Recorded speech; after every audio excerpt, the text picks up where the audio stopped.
मी निर्मला कुराडे या यूट्यूब चॅनलवर तुमचं खूप खूप स्वागत आहे। आज आपण होममेड पिझ्झा बनवणार आहोत। साधी सोपी रेसिपी आहे। घरच्या घरी पिझ्झा कसा बनवायचा ते पाहूयात आपण। हा पिझ्झा बेस घेतलाय मी बेकरीमधून पिझ्झा बेस आणलेला आहे। हे चीज क्यूब घेतलेत, पिझ्झा सॉस आहे, हा टोमॅटो सॉस आहे, हे मेयोनीज आहे, हे चिली फ्लेक्स आहे, ऑर्गॅनो घेतलाय, गोल पातळ कांदा चिरून घेतलाय, हा टोमॅटो घेतलाय, हे शिमला मिरची घेतली। हा पिझ्झा बेस घेतलाय आपण। पिझ्झा बेसवरती आपण हा पिझ्झा सॉस लावून घेऊयात पहिले।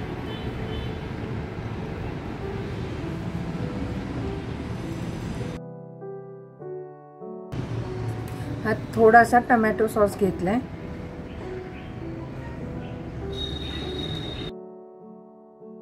थोडंसं मेयोनीज घेते, त्याच्यावरती कांदा ठेवून घेऊया, टोमॅटो ठेवून घेते,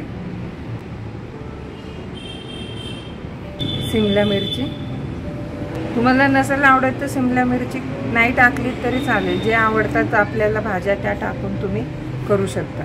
हे थोडंसं वरून आपण ऑरेगॅनो टाकून घेऊया, थोडंसं चिली फ्लेक्स टाकून घेऊया,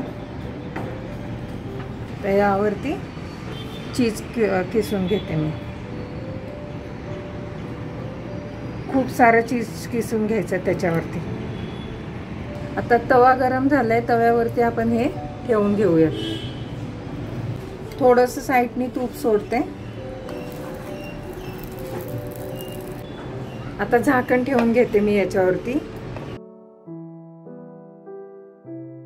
आपला पिझ्झा तयार आहे, आपण त्याला खाली उतरून घेऊया।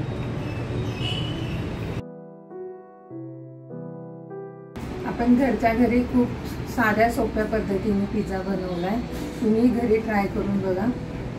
आपण बाहेरून विकत घेतो त्या पिझ्झापेक्षा तरी नक्कीच छान चव आहे याला। तुम्ही नक्कीच घरी ट्राय करा, मुलांना खायला द्या। अशाच नवीन नवीन रेसिपी पाहण्यासाठी माझ्या चॅनलला सबस्क्राईब करा, लाईक करा, शेअर करा। धन्यवाद।